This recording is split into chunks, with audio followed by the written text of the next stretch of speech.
새벽에는 두 편의 영화를 소개하면서 오늘 설교를 시작하려고 합니다.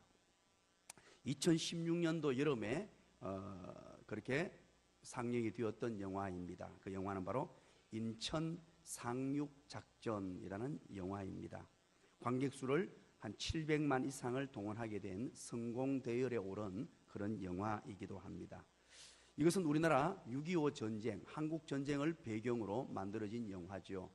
이제 북한군이 우리나라를 완전히 점령하고 부산 지역만 남게 되었는데, 이 메가더 장군이라는 장군이 인천 상륙 작전을 계획하게 되고, 그것이 성공하게 되어 이제 우리나라가 전쟁에서 무너지지 않았다는 내용이죠. 이 영화를 메가더 장군의 대륙 척보 작전 엑스레이, 이 작전을 수행하는 우리나라 해군 첩보 부대와 또 인천 상륙 작전을 돕게 된 켈로 부대, 우리나라 부대입니다. 알려지지 않는 사실들을 끄집어내어서 사실감 있게 그렇게 우리에게 영화를 전달했죠. 그래서 이 인천 상륙 작전은 5,000분의 1의 성공 확률이었습니다. 모두가 실패한다고 했습니다. 그것은 안 될 일이라고 했는데, 이 인천 상륙 작전이 성공했던 그런 실화를 바탕으로 만들었던 영화였죠. 또 그런가 하면 여러분들, 2014년도 여름에 개봉되었던 영화가 있습니다.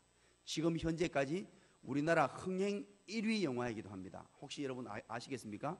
흥행 1위, 이 기록을 아직까지도 어떤 영화도 깨지를 못했어요. 어떤 영화일까요? 이야, 여러분 대단하십니다. 평소에 말씀과 기도에 전무를 못하시고 명량이라는 영화입니다. 명량. 이 영화는 1761만 명을 동원하는 사상 최대의 영화입니다. 어마어마한 관객 수를 그렇게 흥행했던 그런 영화인데요.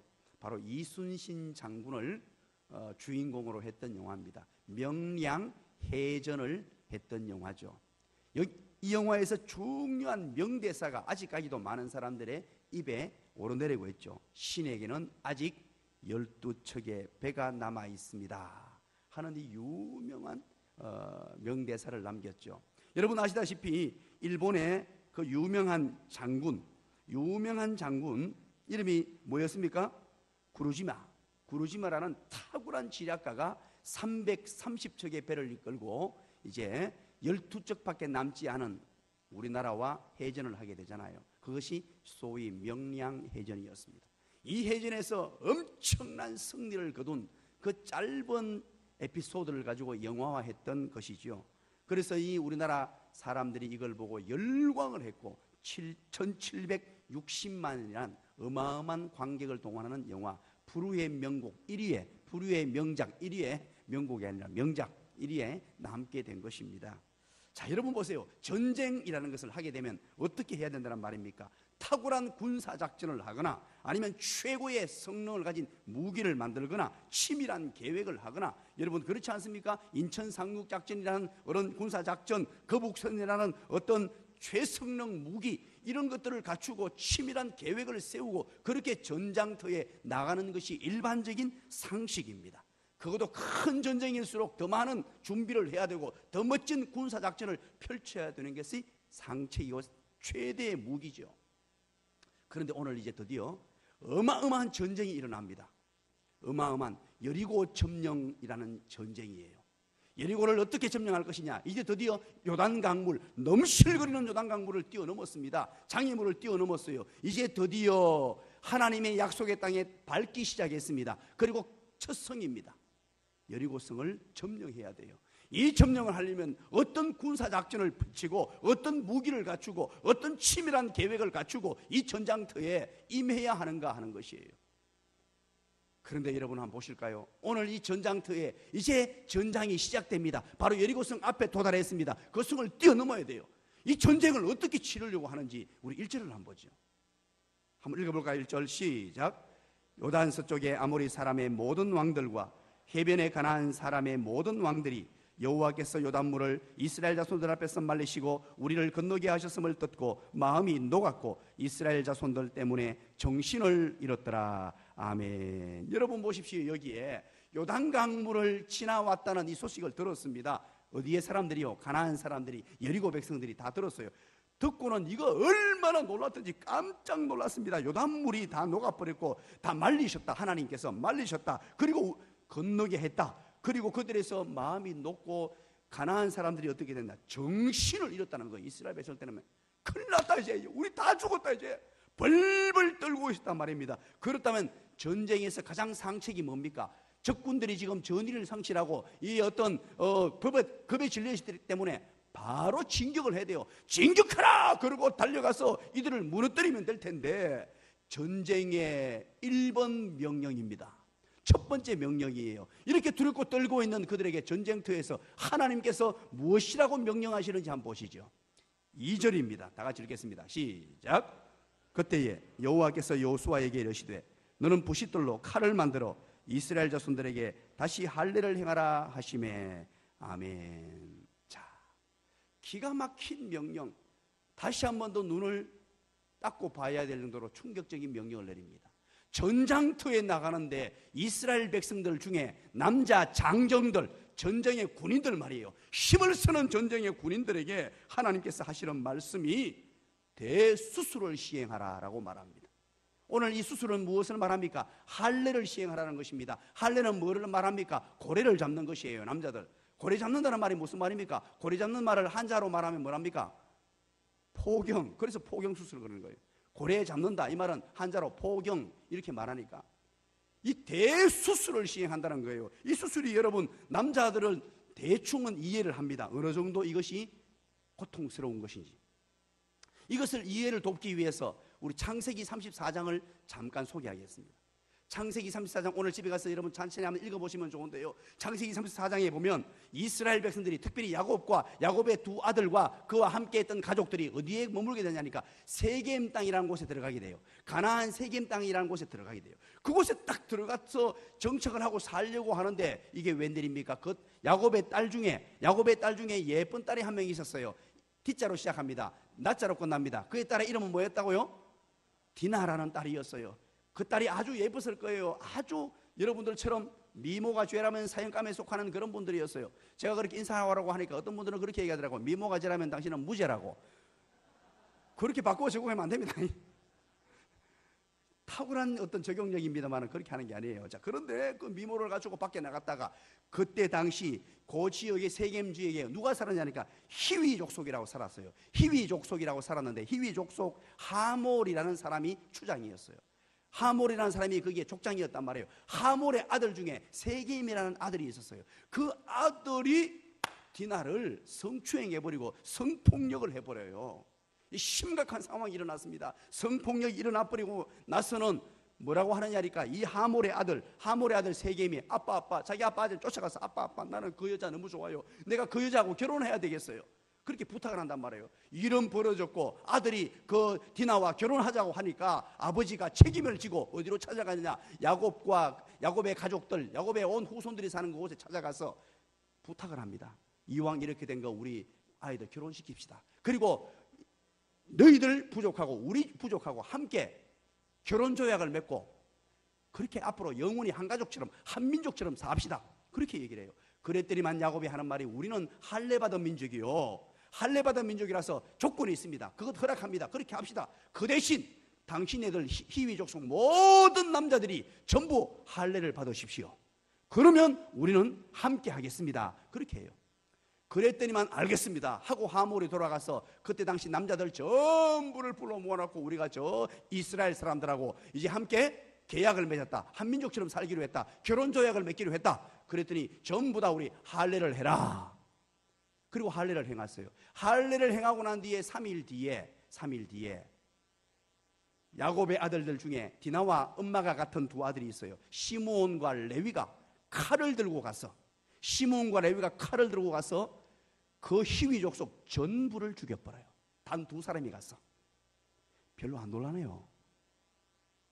한 족속을요, 히위 족속이라는 이 어마어마한 족속을 시므온과 레위, 이 두 사람이, 레위가 칼 들고 가가지고 다 죽여버렸다니까요. 다 죽여버렸어요. 이게 얼마나 할례 받은 게 무시무시했던가 하는 거예요. 이때 당시에 마취할 수 있는 것도 아니고요, 이 수술을 받고 나면 꼼짝 못하고 덜누워가지고 벌벌 그냥 걸을 때도 바로 걷지도 못할 그런 상태에 빠진단 말이에요. 그런 상황을 가지도록 오늘 그 명령을 하고 있단 말이에요. 전장을 앞두고, 열애승을 앞두고 지금 진격해야 될 판에 하나님께서 이상한 명령을 내리고 있단 말이에요. 왜 이스라엘 백성들에게 지금 이 순간에, 아니면 좀 더 다른 순간을 선택하시지 이 중요한 순간에 이 명령을 시행하고 있냐는 거예요. 왜 이 명령을 내렸을까요? 오늘 우리는 이 본문을 보면서 여리고성 점령 작전, 여리고성을 어떻게 점령할 것이냐, 이것을 알 수 있어야 돼요. 6장에서 점령하죠. 여리고성은. 그것은요, 간헐적인 오늘 본문의 이 배경이 이게 더 중요해요. 6장 7번, 6번 돌고 7번째 7번 돌고 고함 질렀던 것, 그것보다 더 중요한 게 오늘 본문이에요. 벌써 오늘 본문을 통하여, 그리고 내일 찾아올 본문을 통하여 여리고성을 어떻게 점령한다는 것을 다 설명해 주셨어요. 오늘과 내일 본문 이 2시간에 걸쳐서 여리고성, 이 철옹성 같았던 여리고성에 대해서 소개를 드렸습니다. 이중벽으로 쫙 만들어 놓고 그 가운데 4.6m가 되고 높이가 9.10m 가까이 돼요. 9.4m. 한 벽이 1.8m나 되는 어마어마한 두께의 벽으로, 이중벽으로, 그것도 바깥으로 이렇게 세워둔 벽이었어요. 어떻게 그걸 무너뜨리시냐? 바로 할례를 행하라. 그렇다면 이 할례가 뭐기 때문에 그런 거예요? 할례가 도대체 할례가 무엇이기 때문에 이것부터 행하라고 하는 거예요? 전장터에서 첫 번째입니다. 할례의 의미를 여러분 아셔야 돼요. 할례란 바로 하나님의 언약 백성임을 다시 한번 기억하고 확인하라는 뜻이에요. 이 언약 백성이라는 것이 너무너무 중요한 거예요. 오늘날 저와 여러분도 마찬가지입니다. 이 언약 백성, 먼저 오늘 2절 3절 한번 볼게요. 이렇게 할례를 행하라고 했을 때에 백성들이 어떻게 하는지 2절 3절을 보시면 그 해답이 나와 있습니다. 다 같이 한번 읽어봅니다. 시작. 그때에 여호와께서 여호수아에게 이르시되 너는 부싯돌로 칼을 만들어 이스라엘 자손에게 다시 할례를 행하라 하시매, 3절 여호수아가 부싯돌로 칼을 만들어 할례산에서 이스라엘 자손들에게 할례를 행하니라. 여러분 보십시오.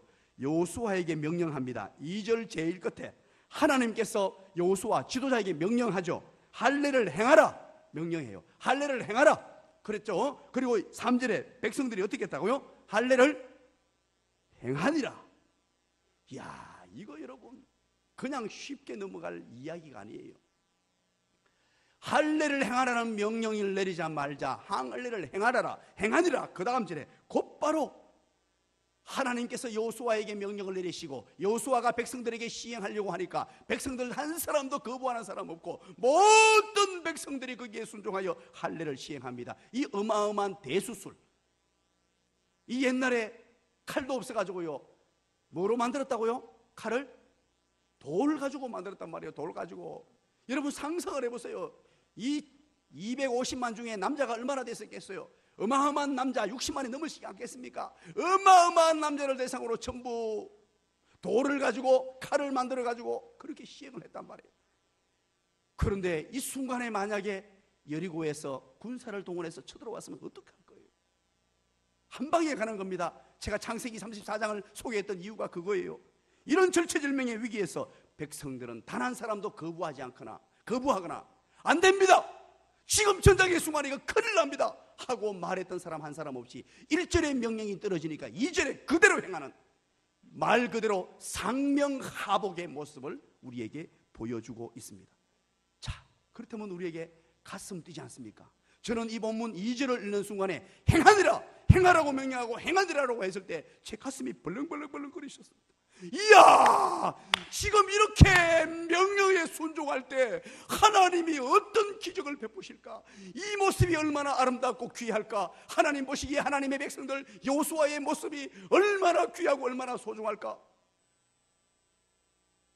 하나님 말씀에 순종하는 이들의 아름다운 모습, 이들의 결단, 이들의 믿음, 이들의 신앙, 하나님을 향한 절대적인 이 모습, 기가 막히지 않습니까? 그런데 여러분, 이렇게 행한 이유가 바로 할례의 의미 때문이라고 말씀드렸죠. 창세기 17장에 보시면 창세기 17장 10절 11절에 이 할례의 의미가 기록되어 있어요. 첫 번째 아브라함에게 할례를 시행하는 곳이거든요. 아브라함에게 할례를 허락합니다. 할례를 하라고 명해요. 그리고 할례의 의미를 설명해 주는데 창세기 17장 10절부터 11절 너희 중 남자는 다 할례를 받아라. 너희 중 남자는 다 할례를 받아라. 이것이 나와 너희와 너희 후손 사이에 지킬 내 언약이니라. 여기에서 나와 하나님께서 나와 그리고 너와 아브라함과 또 너희와 너희 후손들 하나님의 모든 백성들이 바로 하나님과 지킬 언약을 세운다는 거죠. 11절 너희는 보피를 베어라. 이것이 나와 너희 사이에 언약의 표징이라 그럽니다. 자, 그렇다면 여러분 언약이 뭐예요? 언약의 내용이 따라서 합니다. 나는 너의 하나님이고 너는 내 백성이다. 나는 너의 하나님이고 너는 내 백성이다. 이게 바로 언약이에요. 나는 너의 하나님이다. 야 아들아 내가 네 하나님이 된다. 내가 너의 하나님이다. 너는 내 백성이다. 하나님이 그 언약 관계를 맺는단 말이에요. 하나님과 관계가 형성되었습니다. 성경은 관계의 책이에요. 하나님과 우리와의 관계예요. 하나님과 나와의 관계예요. 이것이 너무너무 중요하다는 거예요. 나는 누구인가? 바로 하나님의 백성이란 말이에요. 나의 하나님. 그래서 우리는 날마다 고백할 때 나의 하나님, 나의 하나님. 다른 분의 하나님이 아니고 우리의 하나님도 아니에요. 나의 하나님, 나와 함께 하신 하나님, 나의 하나님. 이것을 언약으로 삼았단 말이에요. 그 당시 수많은 사람들이 있었습니다. 어마어마한 사람들이 있습니다. 그 중에도 아브라함을 택하시고 아브라함의 후손을 택하시고 아브라함과 함께 했던 사람을 택하여서 바로 너는 내 백성이다. 너는 내 끼다. 이 말이죠. 내 끼다. 그 언약을 맺었다는 거예요. 이걸 기억하라는 거예요. 전쟁을 수행하기 전에, 정복 전쟁을 하기 전에, 여리고성을 무너뜨리기 전에, 하나님의 능력을 보기 전에, 약속의 땅을 차지하기 전에 반드시 기억해야 될 것이 나는 하나님의 백성이다. 하나님은 나의 하나님이다. 하나님이 나와 함께 하시고 나는 하나님의 사람이다. 나는 하나님의 사람이다. 믿으시기를 간절히 축원합니다. 나는 하나님의 사람임을 기억해야 돼요. 이걸 너무너무 중요하게 여기고 전쟁보다 더 중요하다는 거예요. 이것 잊어버리고 전쟁에 승리하고 이것 잊어버리고 약속의 땅을 차지해봐야 아무런 소용이 없다는 거예요. 나는 하나님의 백성이다. 하나님께서 말씀하시니까 나는 너의 하나님이고 너는 내 백성이다. 나는 너의 하나님이고 너는 내 백성이다. 이것 언약관계, 계약관계를 이루었다는 거예요. 이것 잊지 말라는 거예요. 오늘 4절 5절 한번 볼까요? 4절 뭐라 그럽니까? 여호수아가 할례를 시행한 까닭을 이것이니 애굽에서 나온 백성 중 남자 곧 모든 군사는 애굽에서 나온 후 광야에서 죽었다고 합니다. 그렇습니다. 여러분 기억하시죠? 다 죽었잖아요. 남자들 장정들 다 죽었습니다. 뭐 때문에요? 가데스 바네아에서 하나님을 반역했잖아요. 하나님을 반역하고 범죄한 이것 때문에 남자 장정들은 다 죽고 없습니다. 그리고 5절 보십시오. 그 나온 백성은 다 할례를 받았으나 처음에 애굽에서 나온 백성들은 다 할례를 받았다고 말합니다. 그러나 다만 애굽에서 나온 후 광야에서 난 자들, 광야에서 태어난 자들은 할례를 받지 못했다는 것입니다. 여러분 언약의 백성의 표지가 사라져 버렸어요. 너는 내 백성 나는 내 하나님. 이 관계가 지금 관계는 맺어져 있는데 표징이 사라져 버리고 없어요. 이채로 살아가면 안 된다는 거예요. 이 상징적인 것을 다시 한 번 더 너희들 내 백성임을 다시 한 번 더 기억하라는 거예요. 지금 사라져 버렸다는 거예요. 광야 생활 중에 다 죽어버리고 광야에서는 태어난 자들은 노중에서 이 광야를 할례를 시행할 수가 없어서 행하지 못했다는 것이죠. 그래서 행한다는 겁니다. 그러면서 여러분 6절 한번 보시죠. 한번 읽어볼까요? 6절 시작.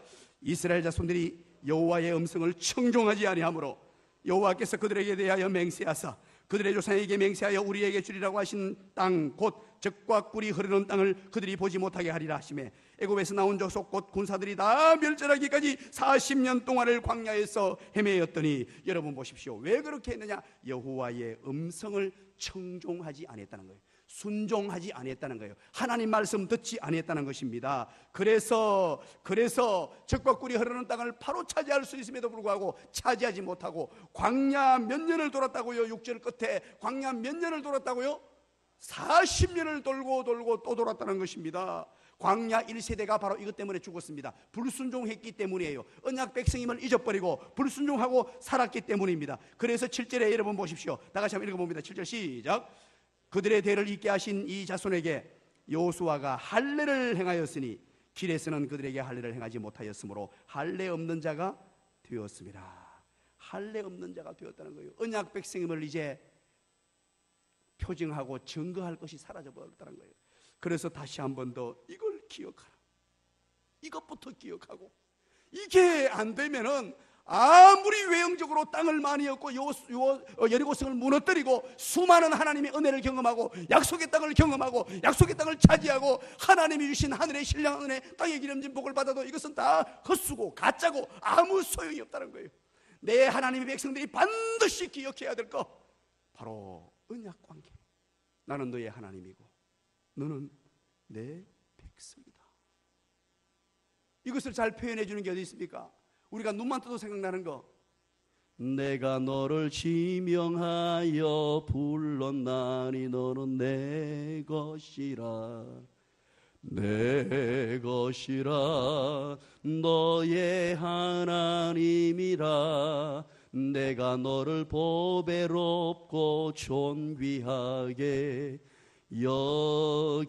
여기노라, 너를 사랑하는 내 여호와라.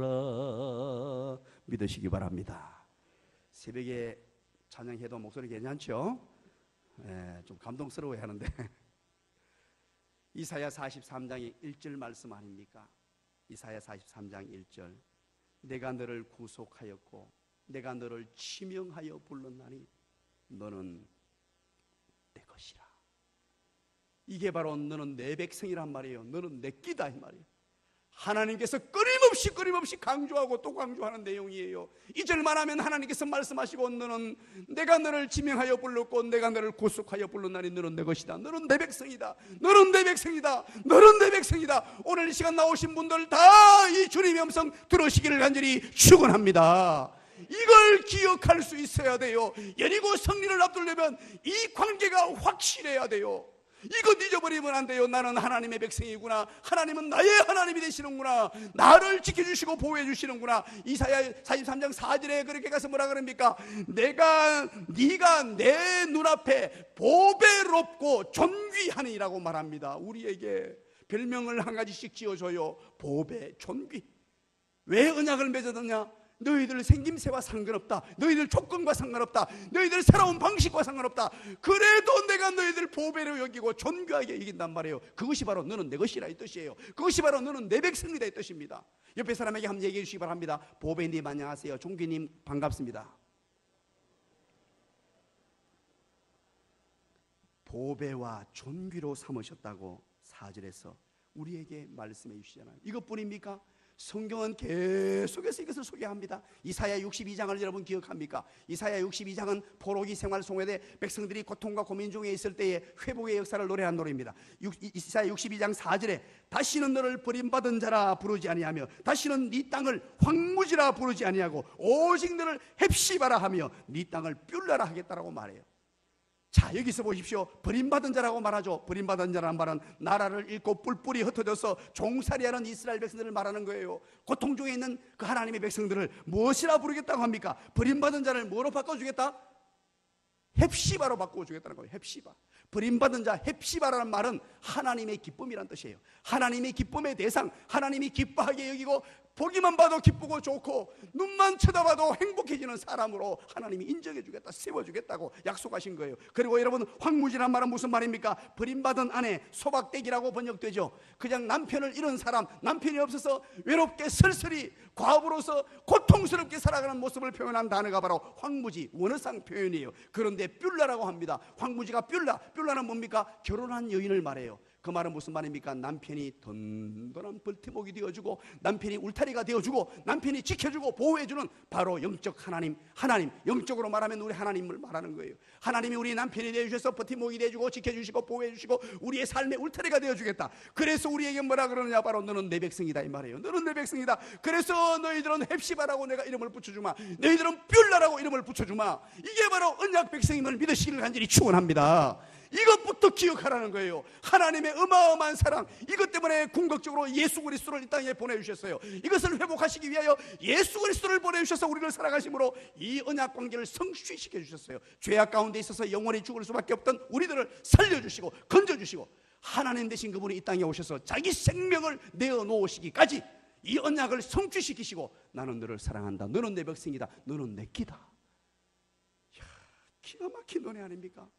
그렇다면 할례를 시행한 이유, 오늘 이 본문의 배경이 그렇고 오늘 여기서 할례를 전장 중에 남자의 소중한 부분을 대수술을 하라고 명령한 이유는 하나님 말씀에 순종하면, 하나님을 전적으로 의지하면, 전장이라도 하나님을 의지하는 표현이에요. 이것이 하나님을 전적으로 의지하고 하나님께 모든 걸 맡기면 하나님이 책임져 주신다는 거예요. 그 놀라운 진리가 오늘 본문에 표현되어 있습니다. 여리고성을 넘는 것, 이 말은 바꾸고 말하면 무슨 말입니까? 내가 책임질게 이런 말입니다.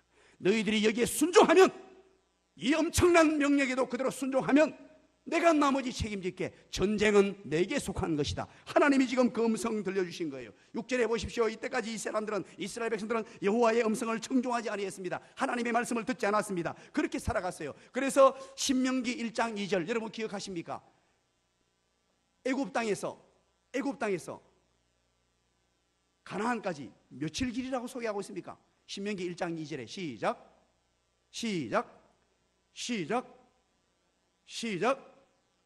시작 열하루길이라 소개했잖아요. 열하루길을 몇 년 돌려붙다고요? 40년을 돌려버렸어요. 청종하지 않았기 때문에. 하나님께서 지금 그걸 테스트하고 시험하는 거예요. 모든 것 하나님께 맡기고 전적으로 하나님 앞에 한번 맡겨봐라. 너희들 군사력, 너희들 힘으로 하는 게 아니다. 전쟁은 나에게 속한 것이야. 내가 천지만물을 창조했고 내가 이 세상을 주관하고 있으며 이 모든 것을 내 손에 달려있다. 너희들 수술해도 괜찮아. 내가 책임져 줄게. 믿으시기를 간절히 축원합니다. 여러분, 우리의 힘을 갖추는 것보다 하나님을 신뢰하고 하나님을 믿는 것이 더 중요한 줄 믿으시기를 간절히 축원합니다. 그렇다면 6장에 가서, 그래서 여러분 6장을 보지 않아도 가슴이 벌렁거리지 않습니까? 야, 수술을 시행하고 어떻게 이길까? 어떻게 전장에 이길까? 하나님의 역사, 하나님의 방법, 하나님이 책임져 주신다는 것을 우리는 5장에서 벌써 확인할 수 있는 거예요. 5장을 보면서 우리는 벌써 가슴이 벌렁거리는 거예요. 야, 그렇구나.